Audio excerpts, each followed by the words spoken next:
ప్రేక్షకులందరికీ నమస్కారం. నేను మీ డాక్టర్ ఆర్బి సుధా. ఇప్పుడు కొత్త సంవత్సరం కూడా వచ్చేసింది. విశ్వవసునామ సంవత్సరం. అందరూ బాగా ఉగాది జరుపుకుంటున్నారు అని ఆశిస్తున్నాను.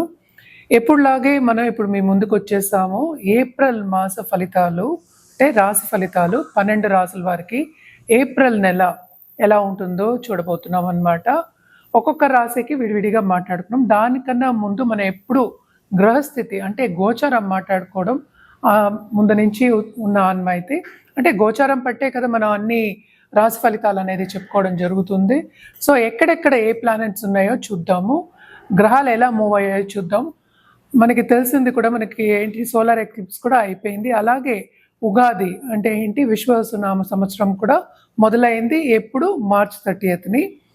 అలాగే మనం చూసాము అంటే మార్చ్ 29 అంటే మార్చ్ ఎండ్కి శని ఏమో మీనానికి మూవ్ అయ్యారు. అలాగే మీనంలోనే మనకేంటంటే మెర్కురీ అంటే బుధుడు, అలాగే మనకి శుక్రుడు కూడా ఉన్నారనమాట. మనకి సన్ మోస్ట్ ఇంపార్టెంట్ ప్లానెట్, ఆయన ఏప్రిల్ 14కి మనకి దీనికి వెళ్తున్నారు అంటే మేషానికి వెళ్తున్నారు అనమాట. అలాగే ఇంకోటి మేజర్ మూమెంట్ ఏంటంటే మనకి కుజుడేమో నీచ పడుతున్నారు ఏప్రిల్ 3న. ఎక్కడికి వెళ్తున్నారు? కర్కాటక రాశికి వెళ్తున్నారు అనమాట. ఇంకో మేజర్ గ్రహం అంటే జూపిటర్ ఎక్కడున్నారు? ఆయన వృషభంలో ఉన్నారు. ఈ నెలంతా ఇక్కడే ఉంటారనమాట. అలాగే మనం చూసాము అంటే బోత్ ప్లానెట్స్ అంటే మెర్కురీ కానీ బుధుడు కానీ అలాగే శుక్రుడు కానీ రెండు ఏంటంటే రిట్రోగ్రేషన్లో ఉన్నాయి. అవి రెండు కూడా ఈ నెలలోనే డైరెక్ట్ అవుతున్నాయి అన్నమాట.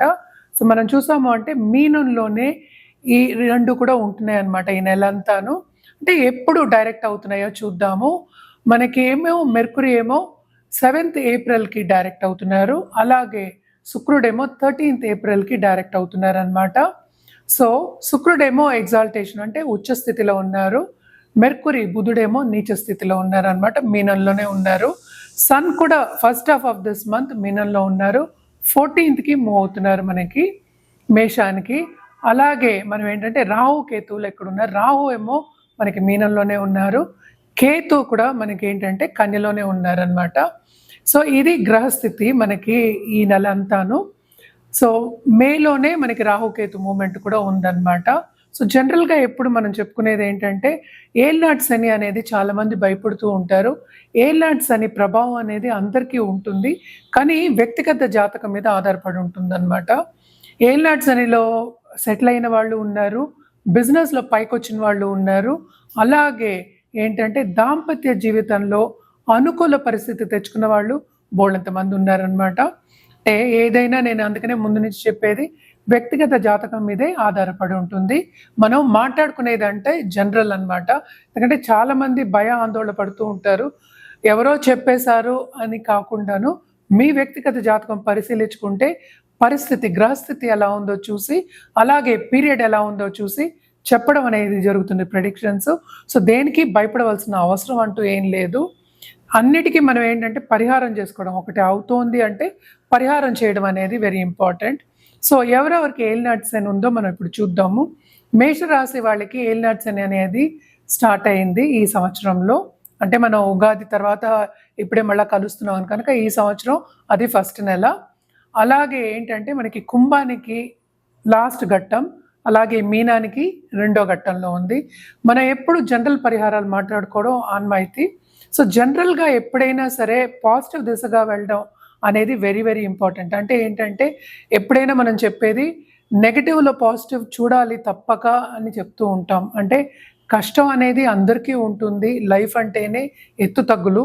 సో ఎప్పుడు కష్టం వచ్చింది అని కుంగిపోకుండా ముందుకు సాగడమే లైఫ్ అన్నమాట. సో దానికి పరిహారాలు అనేవి బాగా హెల్ప్ చేస్తాయి. సో జనరల్ పరిహారాలు ఎప్పటికైనా మనం చెప్పేది ఏంటంటే నవగ్రహ స్తోత్రాలు చదువుకోమంటాం. అలాగే నవగ్రహ జపం కానీ లేకపోతే హోమం కానీ చేయడం అనేది ఉత్తమం అన్నమాట. అది లేని పక్షాన్ని, ఎందుకంటే ఇప్పుడు మోస్ట్ ఇంపార్టెంట్ మళ్ళా మనకి రాహు మూమెంట్ కేతు మూమెంట్ మనకి మేలో జరగబోతోంది. కొంచెం డిఫికల్ట్ మూమెంట్. అదే ఏంటంటే మనకి కుంభానికి అలాగే ఏంటంటే సింహానికి వెళ్తున్నారు. కేతు సింహానికి, రాహు ఏమో కుంభానికి వస్తున్నారు. అలాగే ఏంటంటే జూపిటర్ మూమెంట్ కూడా ఉంది, అలాగే మార్స్ మూమెంట్ కూడా ఉన్నాయి అన్నమాట.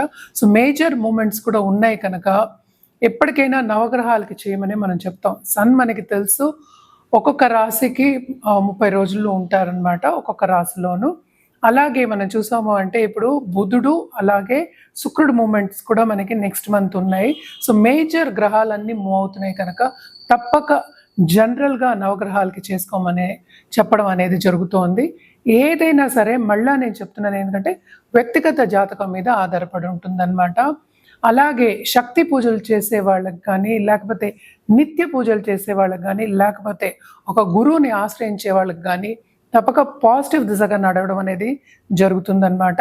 ఇవన్నీ ఎందుకు చెప్తున్నాం అంటే మనం చెప్పేదంతా ఏంటి, మంచి మాటలు చెప్తున్నాం, మంచికి చెప్తున్నాం. సో పాజిటివ్ బ్యాంక్ బ్యాలెన్స్ అనేది ఎప్పటికైనా మీరు పెంచుకుంటే కనుక, బ్యాంక్ బ్యాలెన్స్ అంటే అందరికీ తెలుసు, ఎప్పుడైనా తీసుకోవచ్చు దాంట్లోంచి అనేది మన బ్యాంక్ బ్యాలెన్స్ అనేది. So positive bank balance grow చేసాము అంటే కనుక ఎప్పటికైనా నెగటివ్ అంటే కొన్ని కష్టాలు వచ్చినప్పటికి కూడా సమంగా అయిపోతుంది. అంటే పాజిటివిటీ అనేది మనకు కనిపిస్తుంది అండ్ ఈజీగా ఉంటుంది. అంటే లైఫ్ ఏంటంటే సుఖంగా గడుస్తుంది అనమాట. అందుకోసం మనం ఎప్పటికైనా సరే పరిహారాలు చేయమని చెప్తూ ఉంటాము. ఇప్పుడు మనం మాట్లాడుకోబోయేది సింహరాశి వాళ్ళ గురించి. సింహరాశి వాళ్ళకి ఏప్రిల్ నెల ఎలా ఉందో చూద్దాము. వీళ్ళకి సింహరాశి వాళ్ళకి ఏంటంటే మిశ్రమ ఫలితాలు ఘోషిస్తున్నాయనే చెప్పాలి, especially first half of this month. And also మనం చూసాము అంటే 12th మనకేమో కుజుడు ఎంటర్ అవుతున్నారు. సో తప్పక కొంత ఎక్స్పెన్సెస్ అనేవి ఎక్కువ అవుతాయి అన్నమాట. కానీ సన్ మూమెంట్ ఎప్పుడు మనకి మేషన్కి వెళ్తారో అప్పుడు వీళ్ళకి చాలా బాగుంటుంది. ఎందుకంటే ఈ రాశికి అధిపతి సూర్యుడు అయ్యారు. ఆయనేమో ఎగ్జాల్టేషన్ పాయింట్కి వచ్చినప్పుడు తప్పక వీళ్ళకి మంచి ఆపర్చునిటీస్ వస్తాయి అండ్ ఫేమ్ వచ్చే ఛాన్సెస్ కూడా ఎక్కువ కనిపిస్తున్నాయి అన్నమాట. అండ్ ఆల్సో వీళ్ళు చేసే పనిలో కూడా కొంతవరకు వీళ్ళకి అంటే శ్రమ అధికమైనప్పటికీ ఊరట అనేది కలుగుతుంది. అలాగే అందరి సపోర్టు వీళ్ళు పొందుతారనమాట.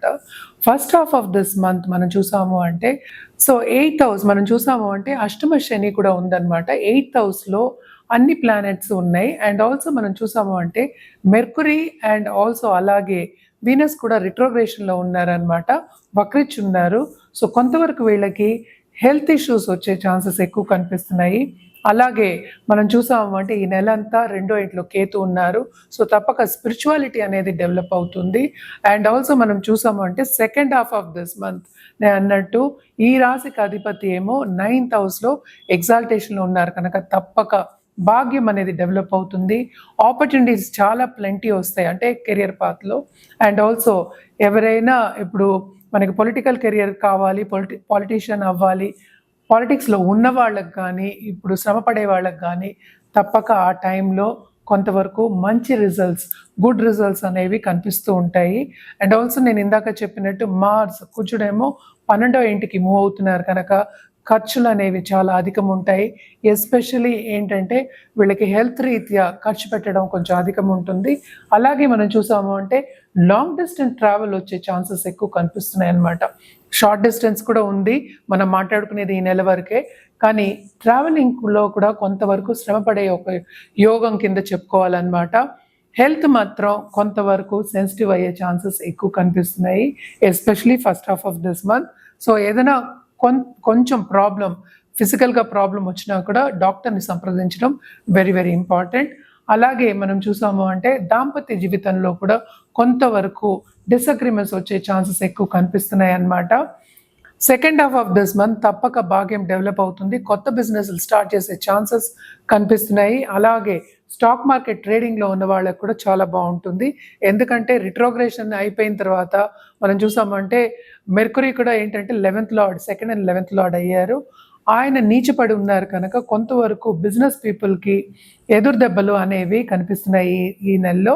So second half of this month కొంతవరకు వాళ్ళకి ఏంటంటే బ్యాలెన్స్ అవుతుంది.